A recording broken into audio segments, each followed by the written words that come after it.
গীতাৰ অধ্যায় 18 শ্লোক নম্বৰ 62 ভগৱানে স্বয়ং কৈ আছে যে অৰ্জুন সেই পৰমেশ্বৰৰ শৰণলৈ যোৱা যাৰ কৃপাত পৰম শান্তি আৰু শাশ্বত স্থান অৰ্থাৎ সতলোক প্ৰাপ্ত হ'ব। সেই পৰমেশ্বৰ কোন হয়, ক'ত আছে, কেনেকুৱা জানিবৰ কাৰণে নিশ্চয় শুনক জগতগুৰু তত্ত্বদৰ্শী সন্ত ৰামপাল দেৱ মহাৰাজৰ অমৃত বচন। সৰ্বপবিত্ৰ ধৰ্ম পবিত্ৰ শাস্ত্ৰৰ আধাৰত। কবিসকলৰ মাজতো তেওঁ এজন প্ৰসিদ্ধ কবি আছিলে। এনেকুৱাই প্ৰমাণ আছে বেদত যে পৰমাত্মা কবি নাম পদবী, কাৰণ নিজৰ বাণী, নিজৰ সচিদানন্দ ঘন ব্ৰহ্মৰ বাণী লোকোক্তিৰ মাধ্যমত, কবিতাৰ মাধ্যমত, শব্দাৱলীৰ মাধ্যমত কোৱাৰ কাৰণে তেওঁক এজন কবি বুলিও কোৱা হয়, কিন্তু তেওঁ হয় এজন ভগৱান। পুণ্যাত্মাসকল অন্য কবিও আছে, তেওঁলোকো প্ৰসিদ্ধ হয়, কিন্তু তেওঁলোকৰ বাণী আৰু পৰমাত্মাৰ বাণীত যথেষ্ট পাৰ্থক্য আছে। পৰমেশ্বৰে গোটেই সৃষ্টি ৰচনা কৰিলে নিজৰ দ্বাৰা ৰচিত, আৰু বেদে সাক্ষী দিয়ে সেই পৰমাত্মাই এনেকুৱা লীলা কৰে, আৰু সেইটোৱে কবিৰ পৰমাত্মাই কৰে। ঋগ্বেদ মণ্ডল নম্বৰ 9 সূক্ত নম্বৰ 96 মন্ত্ৰ 16 পৰা 21 স্পষ্ট কৰা হৈছে যে হে পৰমাত্মা আপোনাৰ আচল নাম কি সেইটো কওক। আকৌ 17-18 ক'লে যে তেওঁৰ নাম কবিৰ, আৰু নিজৰ লোকোক্তিৰ মাধ্যমত নিজৰ বাণী, অমৰ বাণী, সচিদানন্দ ঘন ব্ৰহ্মৰ বাণী উচ্চাৰণ কৰিলে তেওঁ প্ৰসিদ্ধ কবি। কবিসকলৰ মাজতো এটা পদবী প্ৰাপ্ত কৰে, কিন্তু তেওঁ হয় পৰমাত্মা, আৰু তেওঁ তৃতীয় মুক্তিধামত বিৰাজমান। আৰু বহুতখিনি প্ৰমাণ আছে পৰমাত্মা নিৰ্বধ, মনুষ্যবধ আৰু অগ্নিতনুৰাশি বেদত বহুত প্ৰমাণ আছে যে পৰমাত্মা শৰীৰে আছে, মনুষ্যৰ দৰে শৰীৰ আছে। গতিকে এই পৰমাত্মা স্বয়ং এনেকুৱা লীলা কৰে, এটা জীৱনত তেওঁ এনেকুৱা লীলা কৰে। ঋগ্বেদ মণ্ডল নম্বৰ 1 সূক্ত 31 মন্ত্ৰ 17 স্পষ্ট কৰিছে যে মনুষ্যবধ অগ্নি, সেই পৰমেশ্বৰ মনুষ্যৰ দৰে এটা জীৱনত এনেকুৱা লীলা কৰে। হে পৰমাত্মা আপুনি প্ৰত্যেক যুগত এনেকুৱা কৰে, এজন সাধাৰণ মানুহৰ দৰে নিজৰ কৰ্ম কৰি, নিজৰ হাতেৰে নিৰ্বাহ কৰি, নিজৰ জীৱন যাপন কৰে, পৰিশ্ৰম কৰি আপুনি আকৌ এবাৰ আহক আৰু আমাক এই জ্ঞানৰ লগত পৰিচয় কৰাওক। গতিকে এই লীলা সেই পৰমেশ্বৰ কবিৰ দেৱৰ হয়, যিটো বেদেও ইয়াৰ প্ৰমাণ কৰে। সেই পৰমেশ্বৰৰ নিজৰ সেই লীলাবৎ চন 1398 নিজৰ গুণৰ আধাৰত প্ৰকট হৈছিল। মিৰু আৰু নিমা নামৰ শিপিনী দম্পতী ধানক সম্প্ৰদায়ৰ এটা অৰ্থাৎ কাষ্টৰ তেওঁ মুছলমান শিপিনী দম্পতীয়ে তেওঁক উঠাই লৈ গৈছিল, আৰু লীলাবৎ তাতে ডাঙৰ দীঘল হয়, আৰু সেই ব্যৱসায়কে কৰিব ধৰিলে, যাৰ কাৰণে শিপিনী বুলি কয়। কিন্তু তেওঁ পূৰ্ণ পৰমাত্মা আছিলে, তেওঁ পৰমক্ষৰ ব্ৰহ্ম আছিলে, আৰু আজিও হয়, আৰু পিছলৈও তেওঁ থাকিব। সেই পৰমেশ্বৰে আমাক আহি জ্ঞান দিলে, আৰু ৰৈ ৰৈ আমাক বুজালে যে তুমি ক'ত আবদ্ধ হৈ আছা, তুমি ক'ত আছা, এয়া তোমাৰ স্থান নহয়, এয়া তোমাৰ ধাম নহয়, তুমি ইয়াত ভুলবশত আছা,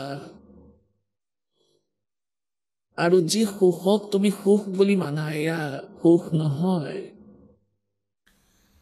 झूठे सुख को सुख कहे मान रहा मन मोदे, ये सकल चबीना काल कहा कुछ मुख में कुछ गोद। পৰমাত্মাই আমাক মনত পেলাই দিয়ে যে এয়াতো মিছা সুখ হয়, যাক তুমি সুখ বুলি ধৰিছা। যেনেকৈ আমি কাক সুখ বুলি ধৰো, সন্তান হৈ যাওঁ, সন্তানৰ মাজতো আমি পুত্ৰকেই বেছিকৈ গুৰুত্বহে দিওঁ। এয়াও কালৰে এক চক্ৰান্ত হয়। এতিয়া সমাজৰ ভিতৰত এনেকুৱা হয় যেনেকৈ কোনো ৰীতি আৰম্ভ হয় তেতিয়া আমি সেই বাক চক্ৰত আবদ্ধ হৈ থাকোঁ ইয়াৰ বাহিৰত আহিব নোৱাৰোঁ পৰমাত্মাৰ কৃপা থাকে কোনো সাধু সন্ত পুণ্য আত্মাৰ ওপৰত ভগতৰ মাজত অথবা মালিক স্বয়ং আহি তাক চক্ৰৰ পৰা উলিয়াই ভাল দিশ দেখুৱাই দিয়ে গতিকে ইয়াত পৰমাত্মাই কয় যে পুত্ৰ আৰু কন্যাৰ মাজত কোনো পাৰ্থক্য নাই কাৰণ পৰমেশ্বৰে যি কৰে তেওঁৰ কাম কোনো নিষ্প্ৰয়োজন নহয় আমি আধাতকৈ বেছি দুখী হৈ যাওঁ নিজৰ দ্বাৰা বনোৱা এই কালৰ প্ৰেৰণাৰে পৰম্পৰাৰে আমি দুখী হওঁ আগতে এটা পৰম্পৰা আছিলে যে যদি কোনো ধনী স্বামীৰ মৃত্যু হৈ যায় তেন্তে লগতে তেওঁকো চিতাত জ্বলাই দিয়া হৈছিল আৰু ইয়াক সতীদাহ বুলি কোৱা হয় আৰু এয়া এনেকুৱা পাক চক্ৰ আছিল যে ইয়াৰ পৰা কোনো আঁতৰি আহিব পৰা নাছিল আৰু নিবিচৰা সত্ত্বেও তেওঁ জ্বলিব লাগিছিলে পৰম্পৰাৰ কাৰণে নহ'লে তেওঁৰ জীৱন অতি কষ্টৰ কৰি পেলোৱা হৈছিল গতিকে এয়া জানো কোনো পৰম্পৰা আছিল এজন মানুহৰ মৃত্যু হ'ল তেওঁলোকৰ সংস্কাৰ ইমানেই আছিলে আৰু তেওঁৰ লগতে জীৱিত জ্বলাই দিছিলে এনেতো কৰ্মহীন বনাব দয়াহীন হয় যিসকলে এনেকৈ জ্বলি থকা নিজ চকুৰে চাই আৰু গান গায় আৰু এওঁ জ্বলিলে আৰু জ্বলি থকা অৱস্থাটো যদি তেওঁ কান্দিছিলে তেন্তে তেওঁ কুৰ্তা বুলি কোৱা হৈছিলে সেই জ্বলাটো তেওঁৰ বাবে ব্যৰ্থ হয় যদি তেওঁ কান্দে আৰু জুই লাগে এটুকুৰা জ্বলা কয়লা সৰু টুকুৰা ৰাখি চাওক হাতৰ তলত বা ওপৰত এনেকৈ চিঞৰিব মানুহে গতিকে কোৱাৰ অৰ্থ এইটো যে এয়া আদেশ সেয়া যি পৰম্পৰা সেয়া আমি স্বয়ংহি বনাওঁ আৰু আপোনালোকে ইয়াত আবদ্ধ হৈছে এনেকৈ যিদৰে আগতে কি হৈছিলে যদি পুত্ৰ হোৱা নাছিল তেনেহ'লে তেওঁ নিজৰ সন্তান হৈছে বুলি ভবাই নাছিলে কাৰণ কি আছিলে যে এই ভ্ৰমিত কৰা কালৰ দূতসকলে এই গুৰুসকলে ভ্ৰমৰ সৃষ্টি কৰি থৈছিল যে ভাই যদি পুত্ৰ নহয় পুত্ৰৰ অবিহনে গতি নহয় গতি মিন যেতিয়া তেওঁ মৃত্যু প্ৰাপ্ত হ'ব তেতিয়া পুত্ৰই তেওঁক দান দিয়ে সেই গুৰুসকলক ক'ৰবাত পিণ্ড দিলে ক'ৰবাত শ্ৰাদ্ধ কৰিলে আৰু ইয়াকে গতি বুলি কৈছে এতিয়া পৰমাত্মাই আহি জ্ঞান দিছে যে ইয়াতো ভাই কালৰে ষড়যন্ত্ৰ হয় পৰমাত্মাই পুত্ৰ দিলে বহুত ভাল কথা সেই সন্তানটো পৰমাত্মাৰ চৰণত বহোৱা কাৰণ তেওঁ ভগৱানৰ আত্মা আমাক দায়িত্বত কৰি দিলে আমি তেওঁৰ চাকৰ পৰম পিতাৰ আৰু এই সকলো তেওঁৰে সন্তান আমিতো তেওঁৰ আয়া আমি তেওঁৰ চাকৰণী পৰমাত্মাৰ এওঁলোক সন্তান পৰমাত্মাৰ তেওঁলোকৰ বাবে ভগৱানে আমাক পকেট খৰচ দিছে গতিকে সেই ধনী লাগিলে ল'ৰা হওক বা ছোৱালী হওক আমিতো তেওঁৰ সেৱা কৰিবই লাগিব তেওঁ লালন পালন কৰিব লাগিব এটা সময়ত দেখিলোঁ যে এজন বহুত ডাঙৰ মহাজনৰ ছোৱালী সৰু 6-7 বছৰৰ হ'ব তাইৰ বাবে এগৰাকী চাকৰণী ৰখা হৈছিলে এওঁ তাইক খুব ভালদৰে গা ধুৱাইছিলে কাপোৰ ধুইছিলে পিন্ধাইছিলে প্ৰেছ কৰিছিলে আৰু স্কুলতো থ'বলৈ গৈছিল সময়মতে সেই ছেট অৰ্থাৎ ধনী মহাজনৰ ঘৰৰ পৰা ৰেচিডেন্সৰ পৰা সেই ছোৱালীজনীৰ স্কুল বিদ্যালয় বেছি দূৰ নাছিলে সেইকাৰণে তাইৰ বাবে কোনো গাড়ীৰ ব্যৱস্থা কৰা নাছিলে অন্যথা তাইৰ বাবে সকলো ব্যৱস্থা আছিলে গতিকে দাসে যি চাৰ্ভিচ কৰিছিলে যে এই চাকৰি কৰিছিলে তেতিয়া আমাৰ কাৰ্যালয়ৰ আগেৰে আমাৰ এটা কাৰ্যালয় আছিলে তাৰ আগৰ তৃতীয় ঘৰটোত সেই মহাজন আছিলে আৰু ইয়াৰ পৰা অলপ দূৰতেই বিদ্যালয় আছিল প্ৰতিদিনে দেখিছিলোঁ সেই দুপৰীয়াৰ সময়তো ঠাণ্ডাৰ দিনত বেলেগ ব্যৱস্থা গতিকে গৰমৰ দিনত বহুবাৰ দেখিছিলোঁ সেই সৰু ছোৱালীজনী এটা তাইৰ সৰু ছাতি আৰু সেই চাকৰণী যি স্বয়ং ৰ'দত আহি আছিল সেই ছোৱালীজনীক ছাতিটো দি দিছিল প্ৰতিদিন স্কুলত এৰি আহিছিলে আৰু লৈও আনিছিলে আৰু তাইক খুব মৰমো কৰিছিল কাৰণ ছোৱালীজনীৰ দেউতাকে সেই চাকৰণীজনীক সম্পূৰ্ণ খৰচ দি থৈছিল আৰু তাইৰো খৰচ দি থৈছিল। সেইবাবে সেই ছোৱালীজনীৰ সেৱা কৰিছিলে। আকৌ তাইক চাকৰিৰ পৰা উলিয়াই দিয়া হ'ল। তাৰ পিছত সেই ছোৱালীজনীৰ লগত তাইৰ কোনো লিংক নাছিলে, তাই গুচি গ'ল। আৰু যেতিয়ালৈকে তাই ইয়াতে আছিলে, তাইৰ দায়িত্ব আছিলে নিজৰ পুত্ৰতকৈ নিজৰ পুত্ৰীতকৈ বেছি তাইক মৰম কৰিছিল, বেছি সেৱা কৰিছিল। গতিকে এনেকৈ আমি আমাৰ জীৱনটো প্ৰবাহিত কৰিব লাগে। এয়া যিমানেই আপোনালোকৰ পুত্ৰ পুত্ৰী আছে, এয়া আপোনালোকৰ নহয়। আৰু এয়া আমাৰ স্বভাৱ হয়, আমাৰ দ্বাৰা সম্ভৱ নহয়। আমাৰ ওপৰতে তিনিওটা গুণৰ প্ৰভাৱ আছে, কাৰণ সদগুণ বিষ্ণুদেৱৰ প্ৰভাৱত আমাৰ এজনৰ আনজনৰ প্ৰতি মোহ আছে।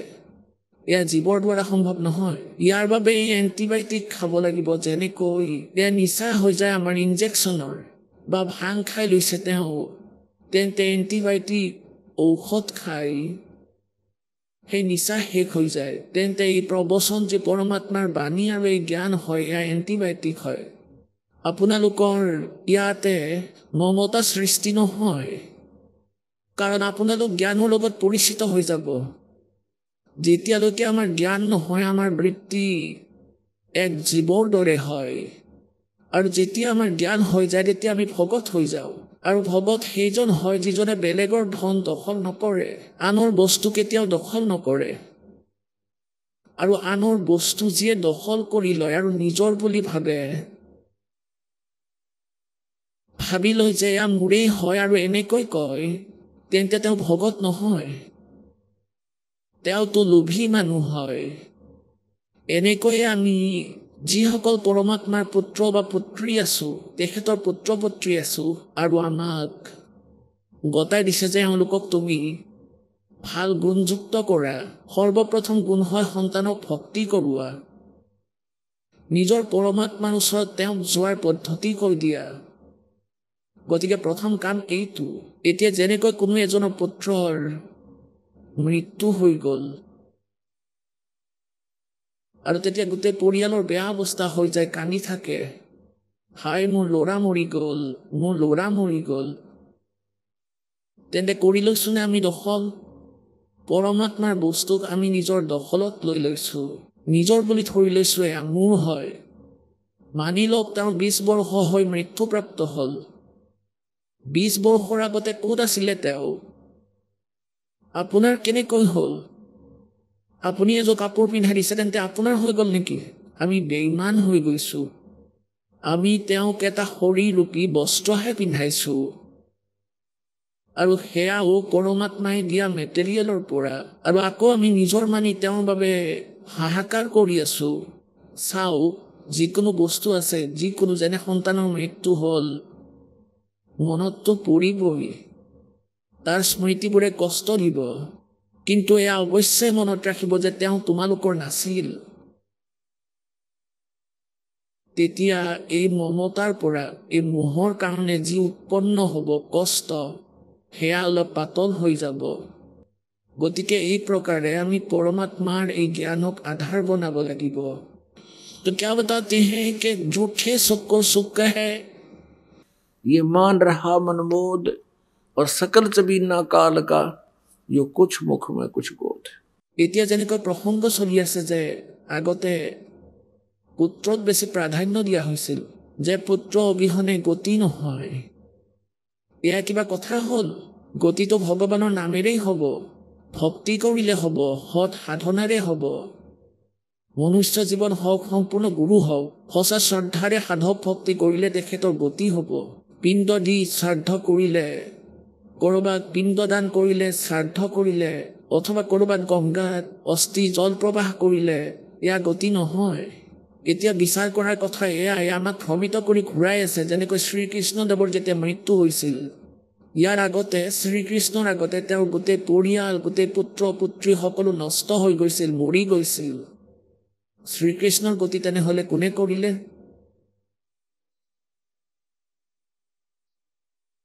পুণ্যাত্মাসকল, ৰজা দশৰথ শ্ৰীৰামচন্দ্ৰদেৱৰ পিতৃ আছিল। দশৰথৰ যেতিয়া মৃত্যু হৈছিল, তেতিয়া ৰামচন্দ্ৰদেৱ বনবাসৰ বাবে ওলাই গৈছিল। আৰু বিশেষকৈ এইটো কয় যে জ্যেষ্ঠ পুত্ৰৰ দ্বাৰাই গতি হয়। সেই জ্যেষ্ঠ পুত্ৰ জংঘল হ'ল, কওক তেওঁ গতি কেনেকৈ হ'ল? আকৌ মূৰ্খ বনালে যে ৰামচন্দ্ৰদেৱে আৰু সীতাই তাতে শ্ৰাদ্ধ কৰিলে দশৰথ ৰজাৰ, আৰু তাতে আকৌ কোৱা হয় তেওঁৰ সকলো পূৰ্বপুৰুষক তাতে দেখা পাইছিলে, শ্ৰাদ্ধত খাবলৈ আহিছিলে। শ্ৰাদ্ধত কাক দেখা যায়? ভূত। এতিয়া ভূতে শ্ৰাদ্ধ খাব পাৰে, যেনেকৈ তোমালোকে কৈ আছা ভূত দেখিছা, তেনেহ'লে এই ভূত বনালে কোনে? তোমালোকৰ এই ভুল সাধনাৰে সকলোকে ভূত বনাই দিছে, সেই প্ৰেত বনাই দিছে, ঘূৰি ফুৰিছে, যিসকলে আহাৰ পৰ্যন্ত নাপায়। যদি কয় যে তেওঁলোক স্বৰ্গত গুচি গ'ল, তেনেহ'লে স্বৰ্গত যোৱা ব্যক্তিসকলে ইয়াত ৰুটি খাবলৈ আহিব জানো? কি যে আচৰিত মূৰ্খ বনাইছে। স্বৰ্গততো গোটেই সুবিধা ইয়াতকৈ বহুত ভাল, গতিকে তেওঁলোক ক'তো যোৱা নাই। ভুল সাধনা কৰাৰ ফলত সেই প্ৰেত আত্মাৰ ৰূপত ঘূৰি ফুৰিছে। আৰু প্ৰেত বনোৱাৰ এইটোৱে কাৰণ যে লোক বেদৰ দ্বাৰা আমি তেওঁলোকৰ সাধনা কৰিছোঁ আৰু আমিও ভূত হৈ গৈছোঁ। শ্ৰীমদ ভাগৱত গীতাৰ অধ্যায় নম্বৰ 9 শ্লোক নম্বৰ 25 কৈছে যে যিসকলে দেৱতাৰ পূজা কৰে দেৱতাক প্ৰাপ্ত কৰে, যিসকলে ভূতৰ পূজা কৰে তেওঁলোকে ভূতক প্ৰাপ্ত কৰে, আৰু যিসকলে মোৰ পূজা কৰে মোক প্ৰাপ্ত কৰে, ব্ৰহ্মই কয়। গতিকে পৰমেশ্বৰে কয়, राम रमे सो राम है और देव रमे सो देव, भूत रमे सो भूत बनेगा, समझ सकल सुर भेव। कबीर साहब जी कहते हैं भूत पूज कर भूत बनोगे और ये तेरा जीव प्रलय हो जाएगी। গতিকে ইয়াত পৰমাত্মাই আমাক মনত পেলাই দিব বিচাৰিছে যে পুত্ৰৰে গতি নহয়, পুত্ৰ হওক বা পুত্ৰী, পৰমাত্মাৰ গিফ্ট, পৰমাত্মাৰ দেন আৰু পৰমাত্মাৰ সন্তান। আমাৰ যি দায়িত্ব সেয়া পূৰা কৰা, আৰু আপোনালোকেও ভক্তি কৰক আৰু ল'ৰা আৰু ছোৱালীকো সাধনাত ভক্তিত লগাওক। গতিকে এই প্ৰকাৰে আমি এই কালৰ যি ৰীতি নীতি আছে ইয়াতকৈ ওপৰলৈ উঠিব লাগিব, তেতিয়া আমি পৰমাত্মাক পাব পাৰিম। কি কয় ভগৱানে? बेटा जाया खुशी हुई बहुत बजाए थाले, ये तो आना जाना लगा हुआ है जो कीड़ी का नाल। পুত্ৰ জন্মিল, পুত্ৰ সন্তান জন্ম দিলে, বৰ আনন্দিত হ'ল ৰজাসকলে। পুত্ৰ সন্তান জন্ম হোৱাৰ লগে লগে বেণ্ড বাজনা বজাব ধৰে, বহুত ধুনীয়াকৈ চেহনাই বাজে, গোটেই চহৰতে অভিনন্দন ভগায়, মিঠাই ভগায়, আৰু দুখীয়া মানুহৰ, দুখীয়া জনতাৰ যেতিয়া পুত্ৰ হয় কোনো ভগতৰ ব্যক্তিৰ, তেন্তে ধনীসকলৰ দৰে তেওঁলোকে কৰে, নকলটো তেওঁলোকেও কৰে, আনন্দ উদযাপন কৰে। তেওঁলোকৰ আনন্দ, তেওঁলোকৰ ইমান আয়োজন নাই, ইমান সামৰ্থ্য নাই যে বেণ্ড বাজনা বজাব। তেওঁলোকে কাঁহী বজাইছিলে, কাঁহী বজাই যাৰ পুত্ৰ সন্তান হয় আনন্দ কৰে। আৰু ওচৰ পাজৰৰ সকলোৱেতো জানিছিলে যে তেখেতসকলৰ পুত্ৰ বোৱাৰীৰ সন্তান হ'ব লগা আছিলে। যাৰ ঘৰৰ পৰা কাঁহীৰ শব্দ আহিছিলে বুজি পাইছিল যে তেওঁলোকৰ পুত্ৰ প্ৰাপ্তি হৈছে। परमात्मा कहते हैं बेटा जाया खुशी हुई और खूब बजाए थाल, ये तो आना जाना लगा हुआ है जो कीड़ी का नाल। আৰু তেওঁলোকে এটা বৰ ডাঙৰ অনুষ্ঠান পাতিলে, য'ত লাখ লাখ টকা খৰচ কৰিলে, বহুত মানুহ মাতিলে,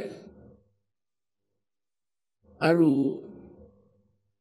সেই সন্তানটোৱে আকৌ পাছৰ জন্মদিনটোকে পালন কৰিব নোৱাৰিলে, আগতেই মৃত্যু হৈ গ'ল। এতিয়া পুণ্যাত্মাসকল, পৰমাত্মাই কয় झूठे सुख को सुख है ये मान रहा मनमोज, ये सकल जबी नाकाल का यह कालों है और कुछ मुख में कुछ बोध। 1 লাখ তেওঁ প্ৰতিদিনে খাই যায়, হিচাপ কৰি চাব প্ৰতিদিন কিমান মানুহ মৰে, আৰু 1,25,000 তেওঁ নিত্য উৎপন্ন কৰে। এনেকুৱা বিধান আছে, 25% এক্সট্ৰা জন্ম দিয়ে তেওঁ। तो यहाँ परमात्मा कहते हैं बेटा जाया खुशी हुई खूब जाए थाल, आना जाना लगा हुआ है जो कीड़ी का नाड़ है। একেটা ৰাস্তাৰে গৈ আছে, একেটা ৰাস্তাৰে আহি আছে। জন্ম লওঁতাসকলৰ তলৰ ফালে স্পীড হয় আৰু মৃত্যুৰ পাছত ওপৰৰ ফালে যোৱাসকলৰ স্পীড হয় সেই ৰাস্তাৰেই। এনেকুৱা স্থিতিয়ে জীৱৰ যেনেকুৱা পৰুৱাৰ শাৰী, হয়তো আপোনালোকে দেখিছে পৰুৱাৰ শাৰী বুলি কয়। এই পৰুৱাবোৰ এনেকৈ লাখ লাখ এইফালে গৈ আছে, লাখ লাখ সেইফালে গৈ আছে, 1 মিনিটো সময় নাই। গতিকে পৰমাত্মাই কয় आना जाना लगा हुआ है जो कीड़ी का नाल है।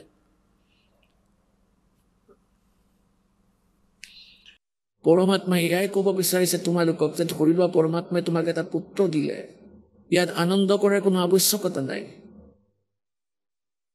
ইমানেই আনন্দ যে ভগৱানে এটা আত্মা পঠালে আৰু আমি তেওঁক প্ৰভুৰ চৰণত যাতে সমৰ্পিত কৰোঁ আৰু এওঁৰ সেৱা কৰোঁ সেই পৰমাত্মাৰ সন্তানৰ আত্মাৰ ল'ৰা হওক বা ছোৱালী। এতিয়া পৰমাত্মাই কয় কবি চাহেবে राम रटत कन्या भली साकट भलो न पूत, जैसे बकरी के गल में गलथना जिसमें दूध न मूत। ছাগলী ডিঙিত যেনেকৈ উহাৰৰ দৰে এটা এক্সট্ৰা ছাল ওলমি থাকে ঠান স্তনৰ দৰে। গতিকে উদাহৰণ দিয়ে পৰমেশ্বৰ কবিৰদেৱে যে राम रटत कन्या भली, পুত্ৰীও ভাল যি ভগৱানৰ ভক্তি কৰে, और साकट भला न पूत। চাকত কাক কয় যিজনে স্বয়ং ভক্তি নকৰে আৰু যিসকল তেখেতৰ অধীন বা তেওঁৰ লগত সম্বন্ধিত তেওঁলোকক ভক্তি কৰিব নিদিয়ে। কেৱল ভক্তি কৰিবলৈ মানা কৰোঁতাই নহয়, যেনেকৈ কোনো এনে ধৰণৰ এটা পোৱালি ইমান দুষ্ট, ইমান ভুল কৰি পেলাই, কোনোৱে মদ্যপান, কোনোজনে চুৰি কৰে, কোনোজনে আকৌ বেলেগ কিবা কৰে, কাম নকৰে। গতিকে তেওঁলোকে এওঁৰ ভক্তি বাধক। আৰু যি পুত্ৰই নাম নলয় তেওঁৰ ওপৰত আকৌ কৰ্মৰ দণ্ড আৰু আপদ আহিব। এতিয়া ল'ৰাৰ ওপৰত বিপদ আহিব, কোনো দুখ হ'ব, পিতৃ মাতৃয়ে চাব নোৱাৰিব তেওঁৰ দুখ, তেওঁৰ দুখতেই দুখী হয়। আৰু পৰমাত্মাই কয় राम रटत कन्या भली, সেই পুত্ৰীয়ে ভাল যি ভগৱানৰ ভক্তি কৰে, কাৰণ পুত্ৰীৰ ওপৰত কোনো কৰ্মৰ দণ্ড যদি আহে, আৰম্ভতে যদি কোনো কষ্ট হয়, ইয়াক ভগৱানৰ ভক্তিয়ে নিষ্ক্ৰিয় কৰি দিব। সেই ছোৱালীজনীৰ ওপৰত আপত্তি নাহে। আৰু যদি ছোৱালীজনীয়ে দুখ নাপায় তেনেহ'লে মাক দেউতাকো সুখী হ'ব আৰু ভক্তিও আৰামত কৰিব পাৰিব। আৰু যদি ছোৱালীজনীয়ে নিত্য ভক্তি নকৰিলেহেঁতেন তেন্তে তাইৰ ওপৰত সদায় কোনো নহয় কোনো কমপ্লেইন আহিলে হয়। স্বামীয়ে মদ্যপান কৰিলে হয়, ছোৱালীক মাৰিলে হয়, অথবা বেলেগ কোনো আপত্তি আহিল হয়, ল'ৰা মৰিলে বা ছোৱালী মৰিলে অথবা আন কোনো সমস্যা আহিলে হয়। গতিকে পিতৃ মাতৃৰ ভক্তি বাধক হ'লহেঁতেন ছোৱালীজনীও। গতিকে ইয়াত পৰমাত্মাই কয় राम रटत कन्या भली, কাৰণ তাই দুখৰ কাৰণ নহয়। और साकट भला न पूत। পুত্ৰ সেই চাকত কয় এনেকুৱা পুত্ৰৰ প্ৰয়োজন নাই যিয়ে ভক্তি নকৰে। আৰু সেই পুত্ৰ যিজনে ভক্তি নকৰে তেওঁ কেনেকুৱা আপোনালোকৰ বাবে जैसे छेरी के गल में गलथना जिसमें दूध न मूत। অৰ্থাৎ কোনো কামৰেই নহয়। গতিকে কোৱাৰ অৰ্থ এয়া পুণ্যাত্মাসকল যে সেই ছাগলীৰ ডিঙিত থনৰ দৰে আকাৰৰ যে এটা ছাল ওলমি থাকে, সেয়া ইয়াৰ ডিঙিৰ ব্যৰ্থ ওজন হয়, সেয়া ইউজলেছ। আৰু দুখো আছে ইয়াৰ কাৰণ সি এটা ওজন লৈ ঘূৰি ফুৰিছে। গতিকে এনেকৈ সেই পুত্ৰ যিয়ে সাধনা নকৰে, তেওঁ পিতৃ মাতৃৰ মূৰত এনেকুৱা বোজা বুলি ধৰি লওক, যিয়ে ভক্তি নকৰে। পুত্ৰই ভক্তি নকৰে আৰু ছোৱালীয়ে যদি ভক্তি কৰে তেন্তে সেয়া ভাল হয়, আমাৰ বাবে সুখদায়ক হয়। কাৰণ পাছলৈ অহা প্ৰাৰব্ধৰ কৰ্মত পৰমাত্মাই ইণ্টাৰফেয়াৰ হয়তো কৰিব আৰু তেওঁক সুখী কৰিব। কবির পরমাত্মায় কয় এটা উদাহরণ দিয়ে, पात झड़नता ये कहे सुन भई तरवर राय, अब के बिछुड़े नहीं मिले ना जाने कहाँ गिरेंगे जाए।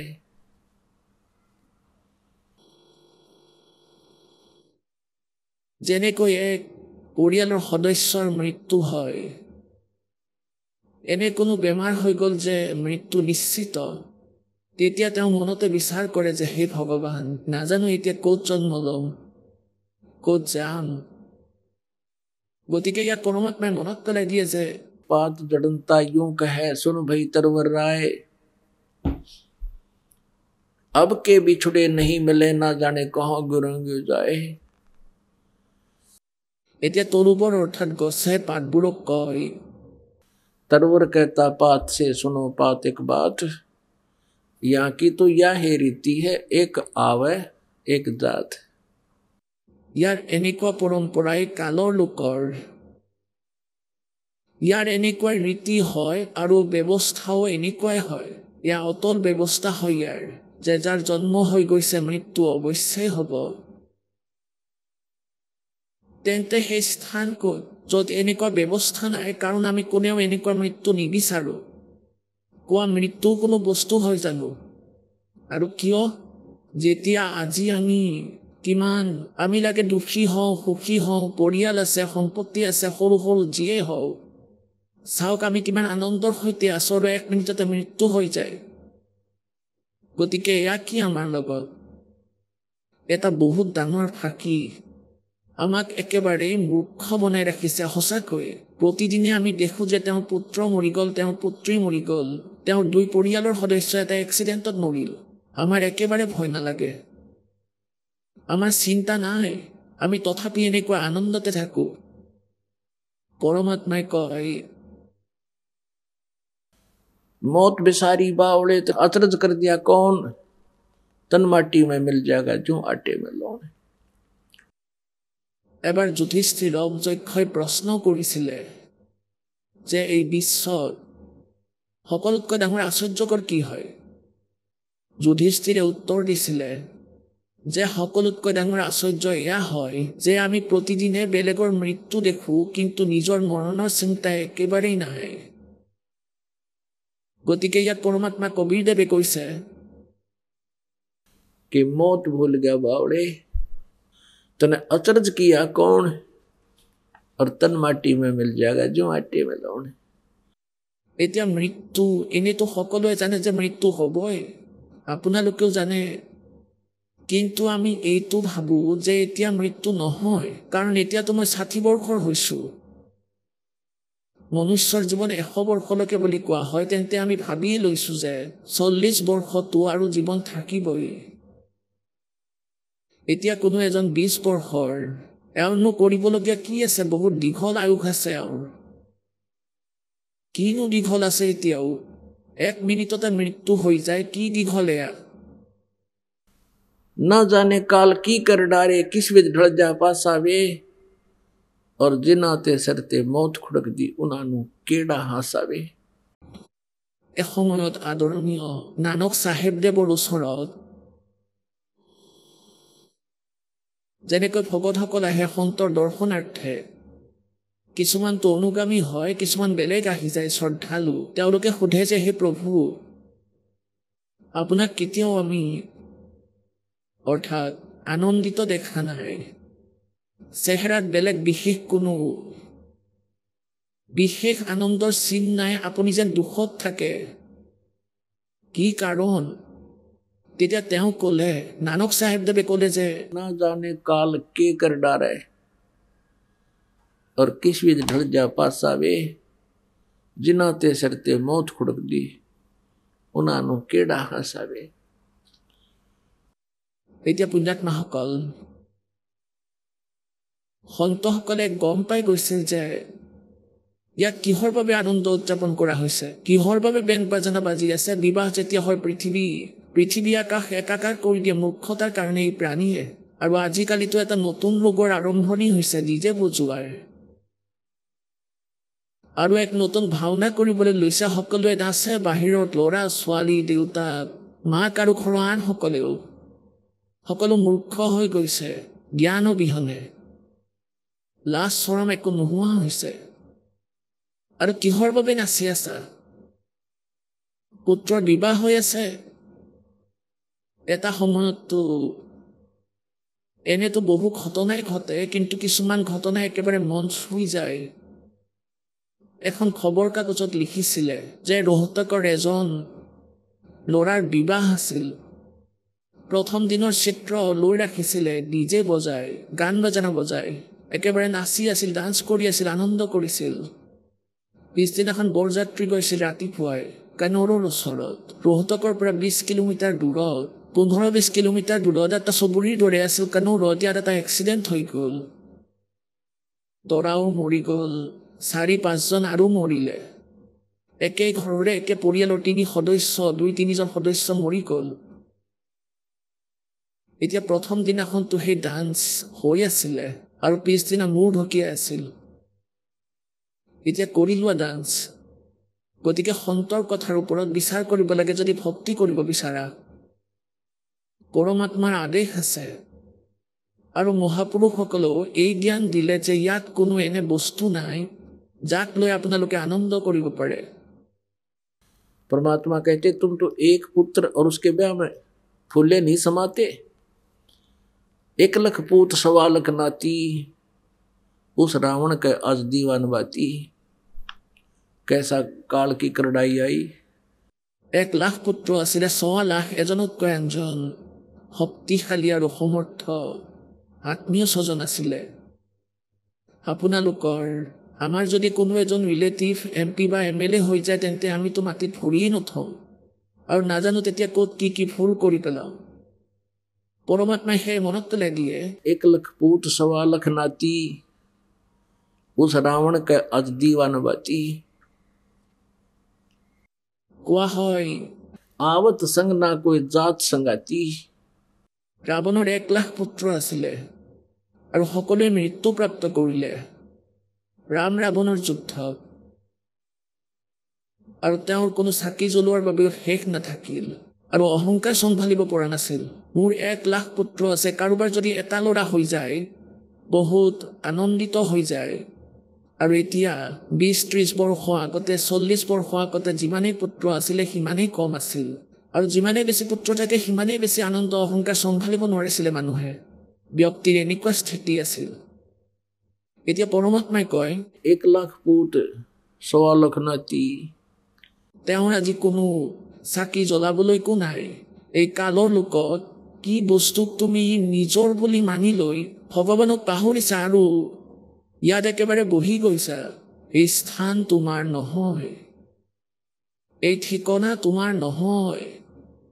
ইয়াততো মনুষ্য জীৱন এইকাৰণে পাইছে যাতে আপোনালোকে পৰমাত্মাৰ শৰণ কৰে, ভক্তি কৰে।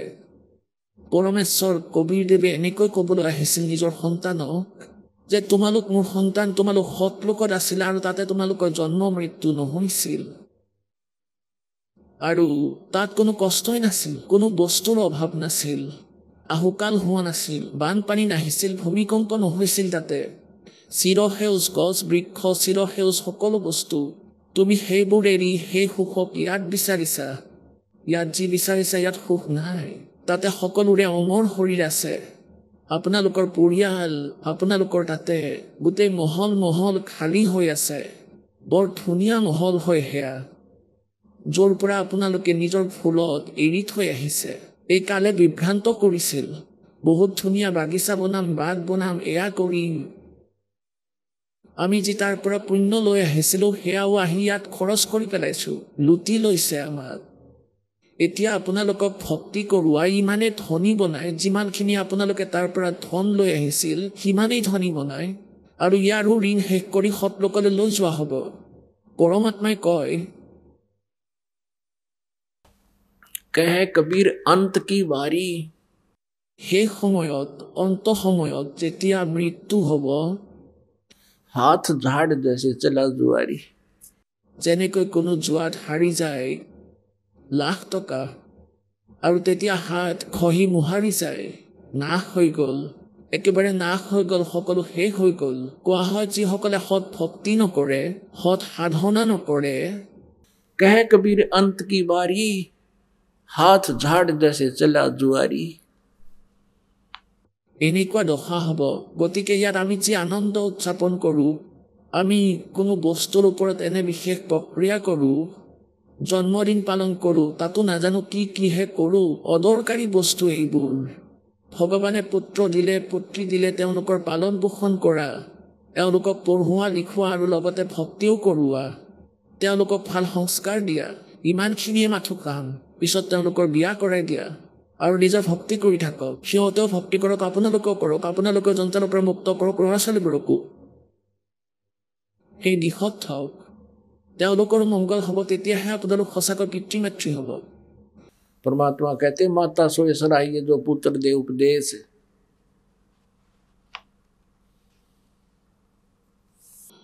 আৰু কৈছে যে नहीं तो सभी व्यभिचारिणी, यूं कहते हैं शेख। সেই কোৱা হয়, পৰমাত্মাই কয় মাকেও সেইটো কৰিব লাগে যে নিজৰ পুত্ৰ পুত্ৰীক সন্তানক জ্ঞান দিব লাগে, বোপাই ভক্তি কৰা বুলি। এইটো কিছুদিনৰ জীৱন, তোমাৰ জীৱন সফল হ'ব, ইয়াতেও সুখী থাকিবা, সৎ লোকলৈও গুচি যাবা। আৰু নহ'লেতো কোৱা হয় যে এই মা ভাল নহয়। একেদৰে পিতৃৰ বিষয়েও কৈছে যে নিজৰ সন্তানক, ল'ৰা ছোৱালীক, সন্তানক ভক্তি কৰিবলৈও দবানি দিব লাগিব, যাতে তাৰ ফলত কি হ'ব, আপোনাৰ 90% ভাৰ কমি যাব, যিটো আপোনাৰ চিন্তাৰ বিষয় আছিল।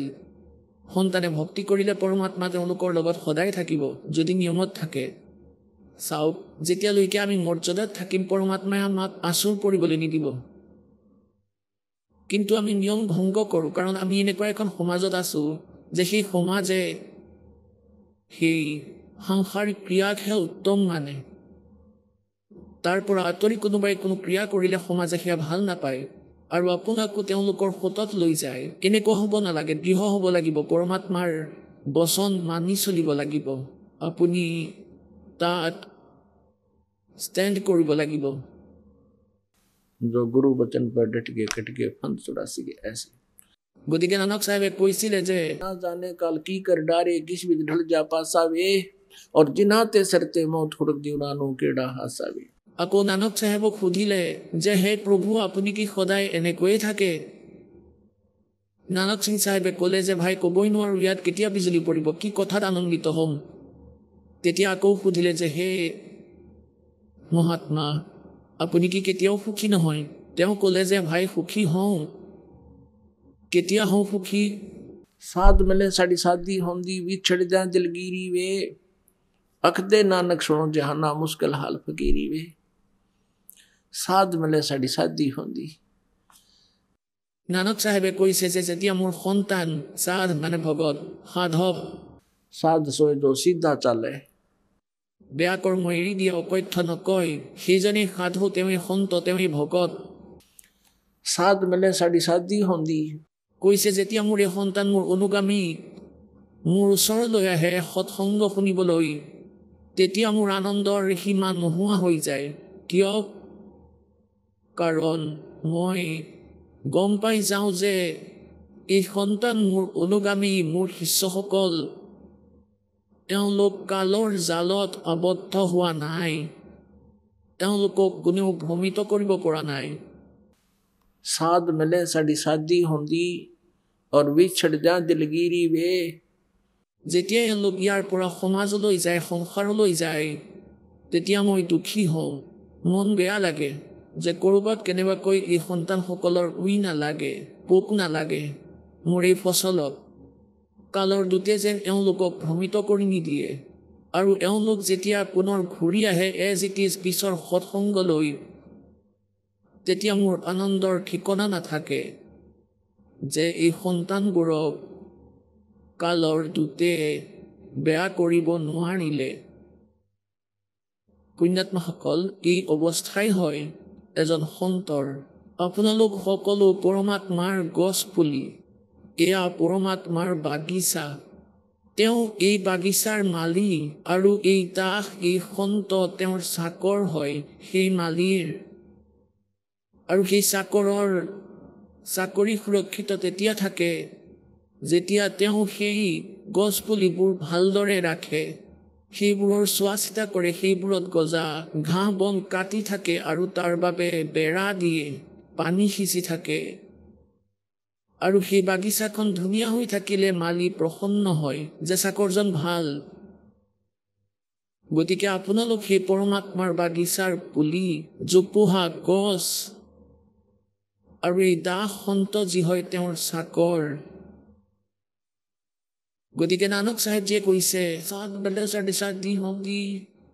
विछड़दा दिलगिरी वे अखदे नानक सुनो जहाना मुश्किल हाल फकीरी वे যে তোমালোক আকৌ উভতি আহিলে মোৰ আনন্দৰ ঠিকনা নাথাকে। যেতিয়া তোমালোক পুনৰ সংসাৰৰ মাজলৈ যোৱা, কাৰণ তাত কাৰোৰেই ভক্তিৰ জ্ঞান নাই, আৰু যাতে তোমালোকক কোনেও ভ্ৰমিত কৰি নিদিয়ে সেইবাবে মই আকৌ দুখী হৈ থাকোঁ।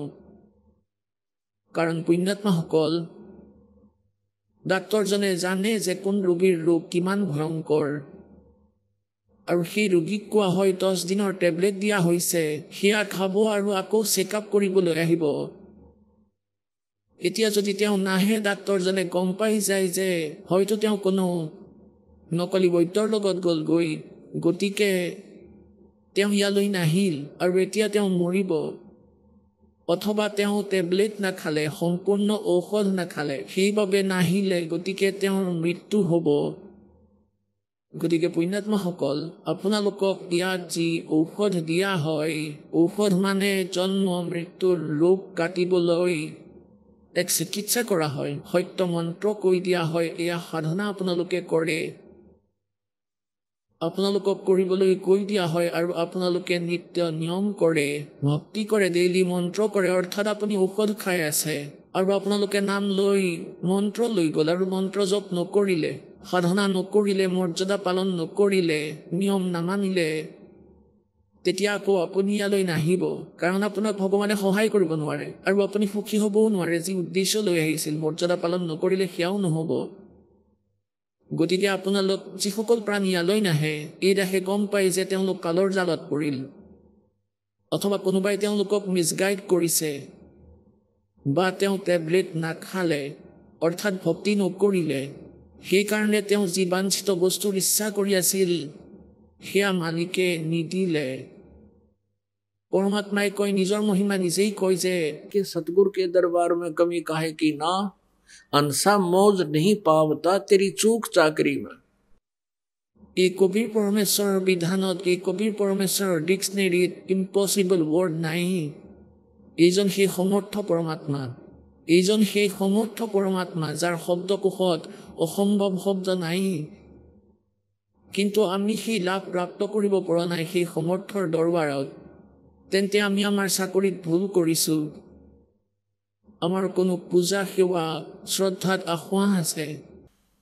नहीं तो सतगुरु जो चावे सो करही, 14 कोट दूत जम डरही, ऊत भूत जम त्रासने वारे और चित्रगुप्त के कागज पाड़े। চিত্ৰগুপ্তৰ কাগজ ফালা অৰ্থাৎ আপোনাৰ প্ৰাৰব্ধৰ পাপবোৰ নাশ কৰি দিব। আপোনাৰ সংস্কাৰত কিবা কাৰণত কোনো ভয়ংকৰ কষ্ট থাকিলে তাক শেষ কৰি দিব পৰমাত্মাই, শেষ কষ্ট আহিবলৈ নিদিয়ে। আপোনাৰ যদি মৃত্যু হ'ব লগা আছে 10, 20, 50 বছৰ বয়সত, আহক আমি এতিয়া সেই শ্ৰদ্ধালুসকলৰ অনুভৱবোৰ জানো, যিসকলে জগতগুৰু তত্ত্বদৰ্শী সন্ত ৰামপাল দেৱ মহাৰাজৰ পৰা দীক্ষা প্ৰাপ্ত কৰিছে, তথা তেওঁৱেই কোৱা ভক্তি মাৰ্গ এওঁলোকে অৱলম্বন কৰি আছে। হয়, নমস্কাৰ। নমস্কাৰ সৎসাহেব ছাৰ। কি নাম আপোনাৰ? ৰাধা গণেশ যাদৱ। ৰাধা, আপুনি ক'ৰ পৰা আহিছে? জিলা সাতাৰাম, মহাৰাষ্ট্ৰৰ পৰা। হয়, কি কৰে আপুনি? মই আগতে এটা কোম্পানীত একাউণ্টেণ্ট আছিলোঁ। বৰ্তমান মোৰ কবিৰ চাহেব জেন্টছ ৱেৰ গাৰ্মেণ্টৰ কাপোৰৰ দোকান আছে নিজৰ। ৰাধা, আপুনি সন্ত ৰামপালদেৱ মহাৰাজৰ শৰণলৈ অহাৰ আগতে কি ভক্তি সাধনা কৰিছিল? যেনে ধৰক আমাৰ ঘৰত মানে আমাৰ সমাজত যিবোৰ পাৰম্পৰিক ভক্তি আছিল সেয়া কৰিছিলোঁ, আৰু ডাঙৰসকলে যি কৰে সেয়াই দেখি ময়ো গণেশদেৱৰ আৰু গুৰুদেৱ দত্তকদেৱৰ ভক্তি কৰিছিলোঁ। সৰুৰে পৰা ভগৱান মোৰ বাবে বহুত প্ৰিয় আছিলে। তেওঁৰ মূৰ্তি, যেতিয়াই মই দেউতাৰ লগত যলৈকে ওলাই নাযাওঁ কিয় তেওঁলোকৰ মূৰ্তি কিনি আনিছিলোঁ, ঘৰত তেওঁলোকক স্থাপন কৰিছিলোঁ, মন্দিৰত তেওঁলোকৰ লগত ঘণ্টাজুৰি কথা পাতিছিলোঁ যে আপুনি ভগৱান, কেতিয়াবাতো আপুনি সন্মুখলৈ আহিব, এনেকৈয়ে ভক্তি কৰিছিলোঁ। গতিকে মই এনেকৈয়ে সৰুৰ পৰা ভক্তি কৰিছিলোঁ। যেতিয়া মই ডাঙৰ হৈ স্কুল যাবলৈ ধৰিলোঁ, যেতিয়া মই কলেজলৈ গৈছিলোঁ তেতিয়া মই মহাৰাষ্ট্ৰত সন্তৰ ভূমি আছে গতিকে মই জ্ঞানেশ্বৰী গ্ৰন্থখন পঢ়িলোঁ, ভাগৱত গীতা পঢ়িলোঁ। গতিকে তাৰ পৰা মোৰ আগ্ৰহ জাগিল যে এয়া কিবা বেলেগ। গতিকে মই ইয়াৰ ওপৰত ষ্টাডি কৰিব ধৰিলোঁ।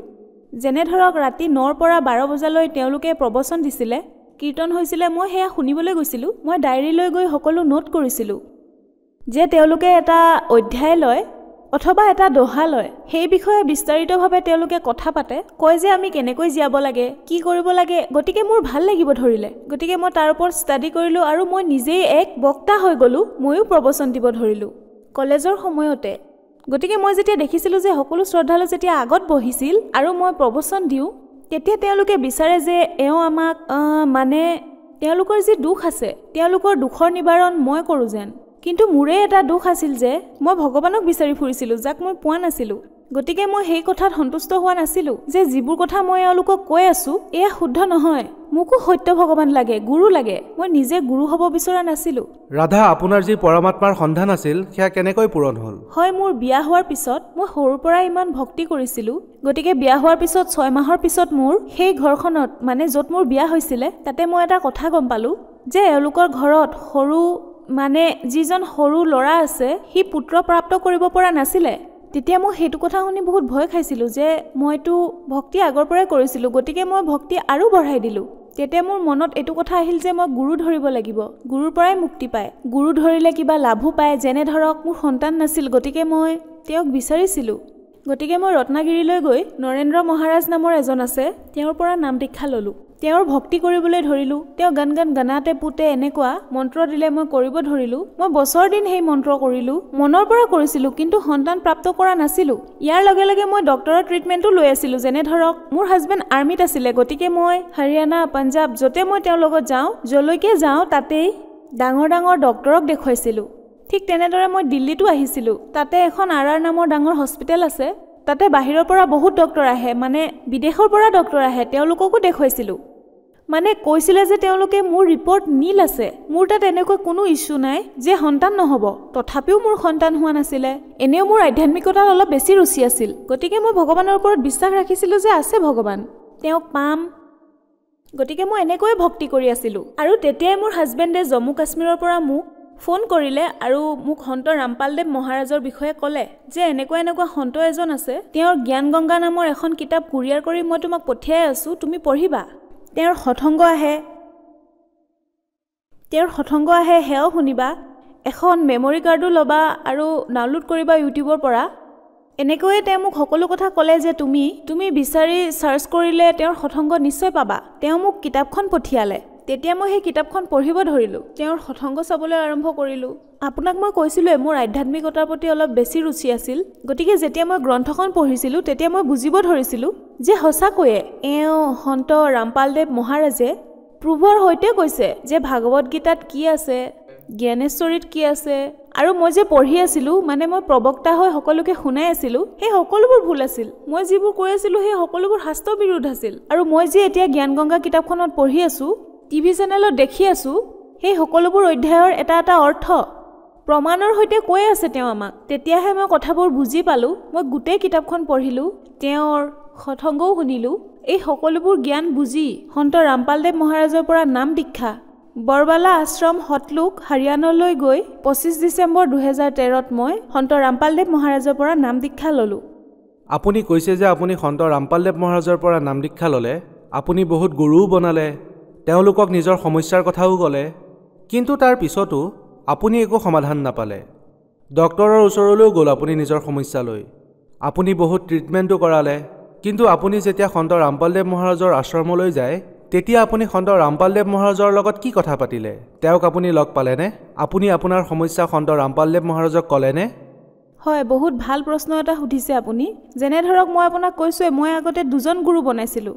যেতিয়া মই সেই গুৰুসকলক লগ কৰিবলৈ গৈছিলোঁ তেতিয়া মই তাতে দেখিলোঁ যে তাতে VIP লাইন বেলেগ থাকে, পুলিচৰ লাইন বেলেগ থাকে, আৰ্মিৰ লাইন বেলেগকৈ থাকে, আৰু যিসকল দুখীয়া তেওঁলোকৰ লাইন বেলেগ। আৰু যেতিয়া দৰ্শনৰ বাবে ৰাতিপুৱা গ'লে গধূলি নম্বৰ আহে তেতিয়া কৈ দিয়ে যে গুৰুদেৱে এতিয়া দৰ্শন দিব নোৱাৰে, কাইলৈ আপোনালোকে আহিব। গতিকে মই এইটো কথা বুজিব পৰা নাছিলোঁ। মানে এইটো বুজিব নাছিলোঁ যে আমি নিজৰ দুখৰ বাবে যেতিয়া তেওঁৰ ওচৰলৈ আহোঁ আৰু তেওঁ আমাক লগো নকৰে, যিহেতু আমি ইমান দূৰৰ পৰা আহিছোঁ তেন্তে আমি থাকিম ক'ত গতিকে তাত থাকিবৰ বাবেও পইচা দিব লাগিছিল খাবৰ বাবেও পইচা দিব লাগিছিল যদি কম্বল ল'ব বিচাৰোঁ তেতিয়া তাৰ বাবেও পইচা দিব লাগে কিন্তু যেতিয়া মই সন্ত ৰামপালদেৱ মহাৰাজৰ আশ্ৰমলৈ গৈছিলোঁ মই এই ডিফাৰেন্সটো দেখিছিলোঁ তাততো কেৱল এটাই লাইন আছে লাগিলে VIP আহক মন্ত্ৰী আহক পুলিচ আহক আৰ্মি আহক যিয়ে নাহক কিয় সকলোৱে এটা লাইনত যাব তাততো ৰাতিপুৱাৰ পৰা গধূলিলৈকে গুৰুদেৱে প্ৰত্যেকজনকে লগ কৰি মূৰত হাত থৈ এজন এজনকৈ আশীৰ্বাদ দি তেওঁলোকক দুখৰ কথা সুধি দৰ্শন দি আছিলে গতিকে এইটো এটা ডাঙৰ পাৰ্থক্য মানে মই যি ন্যায় দিয়া ভগৱানক বিচাৰি আছিলোঁ যে এই পৃথিৱীত ন্যায়নো ক'ত আছে আৰু যদি সেয়া দিব পাৰে কেৱল ভগৱানেহে দিব পাৰে কিন্তু যেতিয়া মই বৰবালা আশ্ৰম গ'লো তেতিয়া সন্ত ৰামপালদেৱ মহাৰাজৰ ৰূপত এয়া দেখিলোঁ ইয়াতে ন্যায় পোৱা যায় আৰু তেওঁ সকলোকে এনেকৈ দৰ্শন দিয়ে আৰু তেওঁ যেতিয়া দৰ্শন দিবলৈ আহে লাগিলে যিমানেই ভিৰ নহওক কিয় সন্ত ৰামপালদেৱ মহাৰাজে প্ৰত্যেকজনকে দৰ্শন দি প্ৰত্যেকজনৰ দুখৰ কথা শুনিহে উভতি গৈছিলে এই ডিফাৰেন্স মই এই দুজন গুৰুৰ মাজত দেখিলোঁ যেতিয়া আমি বৰবালা আশ্ৰম গৈ পাইছিলোঁ তেতিয়া 9:30 বাজি গৈছিলে যেতিয়া আমি নাম দীক্ষা ল'লোঁ তেতিয়া আমাক নিয়মবোৰ কোৱা হ'ল আমি নাম দীক্ষা ল'লোঁ এতিয়া দৰ্শন ল'ব বিচাৰিছিলোঁ তেওঁৰ দৰ্শন লাগিছিলেই কাৰণ মই গম পাইছিলোঁ যে সন্ত ৰামপালদেৱ মহাৰাজ যিজন কবিৰ চাহেবৰ ৰূপ হয় যিজন বৰবালা ধামত আহিছে তেওঁ ভগৱান গতিকে মই তেওঁক চাব খুজিছিলোঁ কিন্তু তেওঁ এতিয়া দৰ্শন দি গুচি গৈছিলে কেৱল আমি দুজন পতি পত্নীয়ে বাকী আছিলোঁ তেওঁক দৰ্শন কৰিবলৈ তেতিয়া মই এইটো বহুত ডাঙৰ ডিফাৰেন্স দেখিছিলোঁ যে মানে তেওঁ ইমান ডাঙৰ সন্ত হয় তেওঁ মাত্ৰ দুজন মানুহক দৰ্শন দিবলৈ আকৌ উভতি আহিল আৰু মোক আৰু মোৰ স্বামীক তেওঁ দৰ্শন দিলে তেওঁ দৰ্শন দিয়াৰ বিষয়েও মই আপোনালোকক এটা কথা ক'ব বিচাৰিম মোৰ সৰুৰ পৰাই অভ্যাস আছিল মূৰ্তিত ভগৱান বিচৰাৰ মই দেখিব লাগে যেতিয়া মই বৰবালা আশ্ৰমত মানে সন্ত ৰামপালদেৱ মহাৰাজে যেতিয়া মোক দৰ্শন দিবলৈ আহিলে তেতিয়া মই তেখেতৰ সাক্ষাৎ দৰ্শন দেখিলোঁ যেনে ধৰক তেওঁ শৰীৰৰ ৰন্ধে ৰন্ধে এনেদৰে প্ৰকাশ আহি আছিলে মই আজিলৈকে টিভিতে দেখি আছিলোঁ যেনে ধৰক চক্ৰ ঘূৰি আছে আৰু তেওঁক ইমান ধুনীয়া দেখাইছিলে যে মানে সৰু কেঁচুৱাও ইমান ধুনীয়া নহয় ইমান ধুনীয়া ভগৱানক আজি মই দেখা পাইছোঁ তেওঁ সন্ত ৰামপালদেৱ মহাৰাজ কবিৰ চাহেবৰে ৰূপ হয় যি মোক বৰবালা আশ্ৰমত সাক্ষাৎ দৰ্শন দিলে ৰাধা আপুনি কৈছে যে যেতিয়া আপুনি সতলোক আশ্ৰম বৰবালালৈ গ'ল তেতিয়া আপুনি সন্ত ৰামপালদেৱ মহাৰাজৰ প্ৰকাশময় নুৰী ৰূপ দেখিলে গতিকে মই জানিব বিচাৰিম যে আপোনাৰ যে 7 বছৰ ধৰি ইমান সমস্যা আছিলে যিয়ে আপোনাৰ বেমাৰ আছিলে সেয়া সন্ত ৰামপালদেৱ মহাৰাজৰ পৰা নাম দীক্ষা লোৱাৰ পিছত তেওঁক দৰ্শন কৰাৰ পিছত আপোনাৰ যি সমস্যা আছিল কিবা লাভ পালেনে হয় যেতিয়া সন্ত ৰামপালদেৱ মহাৰাজে মোৰ স্বামীক আশীৰ্বাদ দিলে তেওঁ আৰ্মিত বক্সাৰ আছিলে যেতিয়া তেওঁ বক্সিং ৰিঙত খেলি আছিলে তেতিয়া তেওঁ পৰি গৈছিলে আৰু তেওঁৰ ৰাজহাড়ডাল ভাঙি গৈছিলে কিন্তু যেতিয়া আশীৰ্বাদ পালে 80% সকাহটো তাতেই পালে আৰু যেতিয়া আমি বাহিৰলৈ আহিলোঁ তেতিয়া আমি কথা পাতিলোঁ সন্ত ৰামপালদেৱ মহাৰাজৰ বিষয়ে তেতিয়া তেওঁ ক'লে যে সন্ত ৰামপালদেৱ মহাৰাজে কৈছে যে এতিয়া তোমালোকে মানে পৰমেশ্বৰৰ পৰা যি বিচাৰিছা সেয়া তোমালোকে পাইছা তাৰে এসপ্তাহ পিছতে মই মোৰ প্ৰেগনেন্সি চেক কৰাওঁতে পজিটিভ পালোঁ আৰু মোৰ প্ৰেগনেন্সি ষ্টাৰ্ট হৈ গৈছিলে এই সকলোবোৰ সন্ত ৰামপালদেৱ মহাৰাজৰ মন্ত্ৰ লোৱাৰ বাবে তেওঁৰ আশীৰ্বাদ লোৱাৰ বাবেহে হৈছে মইতো 7 বছৰৰ পৰা কিমান ভক্তি কৰিছোঁ কিমান গুৰু ধৰিছোঁ মানে মই সৰুৰ পৰাই ভক্তি কৰিছিলোঁ কিন্তু কোনো ভগৱানৰ পৰা মই এয়া পোৱা নাছিলোঁ কিন্তু যেতিয়া সন্ত ৰামপালদেৱ মহাৰাজক মই এনেদৰে প্ৰাৰ্থনা জনালোঁ তেতিয়া সন্ত ৰামপালদেৱ মহাৰাজৰ আশীৰ্বাদত সন্তান প্ৰাপ্তি হ'ল সন্ত ৰামপালদেৱ মহাৰাজৰ পৰা যেতিয়াৰ পৰাই নাম দীক্ষা ল'লোঁ তেতিয়াৰ পৰাই বহুত মানে সদায় লাভ পাওঁ কিন্তু বৰ্তমান যিটো ইনচিডেণ্ট আমাৰ লগত হৈছে সেইটো বহুত ডাঙৰ হৈছে মই সেইটো ক'ব বিচাৰিম মানে 30 মাৰ্চ 2021ত মই আৰু মোৰ হাজবেণ্ড কোভিডত মানে আমি কোভিড পজিটিভ হ'লোঁ মোৰ অৱস্থাটো ঠিকেই আছিল কিন্তু মোৰ হাজবেণ্ডৰ অৱস্থা বহুত বেয়া হৈ গৈছিল আৰু তেওঁৰ স্ক'ৰ 23 আছিলে আৰু তেওঁ একেবাৰে অক্সিজেন ল'ব পৰা নাছিলে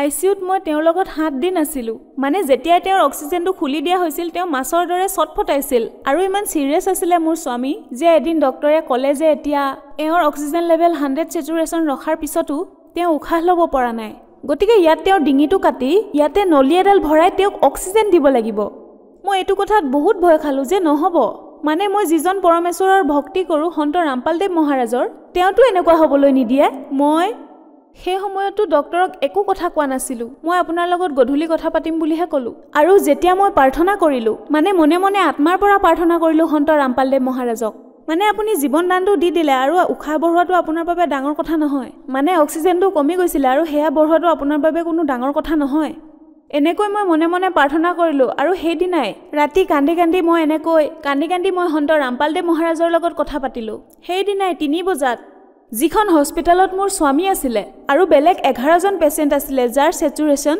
কাৰোবাৰ 80% আছিলে, কাৰোবাৰ 85% আছিলে, কিন্তু এওঁৰ বহুত কম আছিলে, 70-75 আছিলে। মানে আটাইতকৈ বেয়া স্থিতি এওঁৰ আছিলে। আটাইতকৈ প্ৰথমে এওঁ মৰিবলগীয়া আছিলে। ডক্টৰে কৈছিলে যে এওঁৰ ওপৰত তুমি পইচা খৰচ নকৰিবা।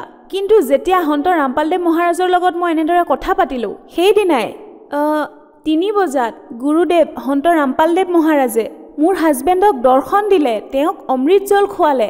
আৰু যেতিয়াই তেওঁক অমৃত জল খোৱালে, তেওঁৰ হাওঁফাওঁত যি 23% মানে ডেমেজ হৈ গৈছিলে, সেয়া ইমান মানে যেতিয়াই অমৃত জল খালে, যেতিয়া হাওঁফাওঁৰ মাজেৰে সেয়া গৈ আছিলে, তেওঁ অনুভৱ কৰিছিলে। তেতিয়াৰ পৰা তেওঁ চেচুৰেশ্যন বাঢ়িব ধৰিলে। ডক্টৰো আচৰিত হ'ল যে অপাৰেশ্যন কৰাব লাগিব, আৰু যেতিয়া তেওঁলোকে আহি দেখিলে যে এওঁৰ চেচুৰেশ্যনটো বাঢ়িছে, গতিকে অপাৰেশ্যন নালাগে।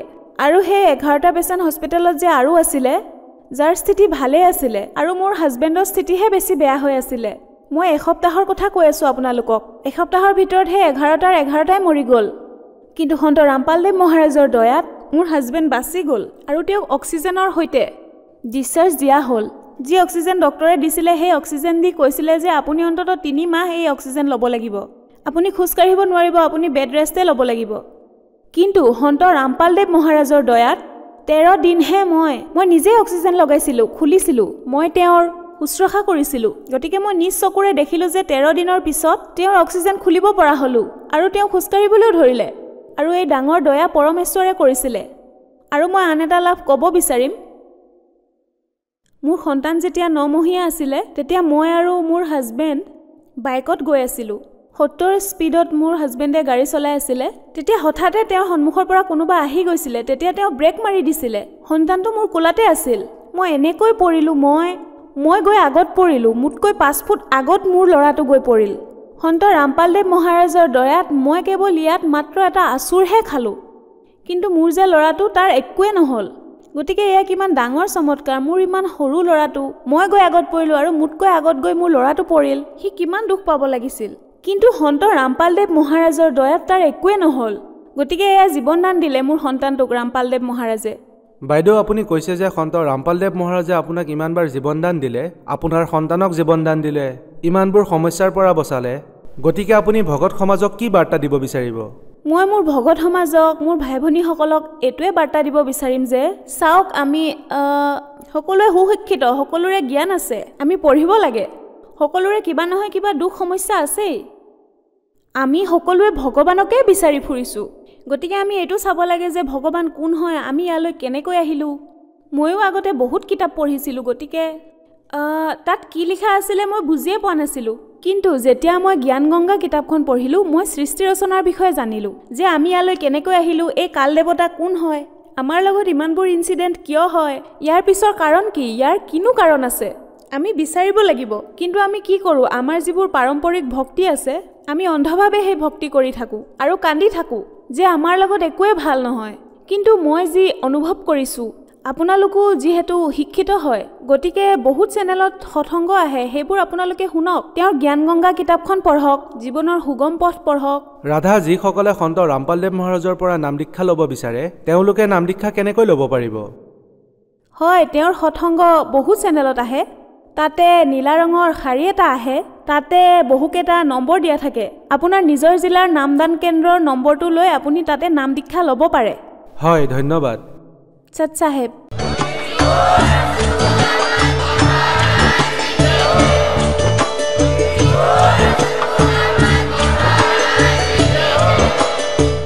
আপুনি শুনি আছিলে জগতগুৰু তত্ত্বদৰ্শী সন্ত ৰামপালদেৱ মহাৰাজৰ মংগল প্ৰবচন। অধিক জানিবৰ বাবে ভিজিট কৰক আমাৰ ৱেবছাইট www.jagatgururampalji.org।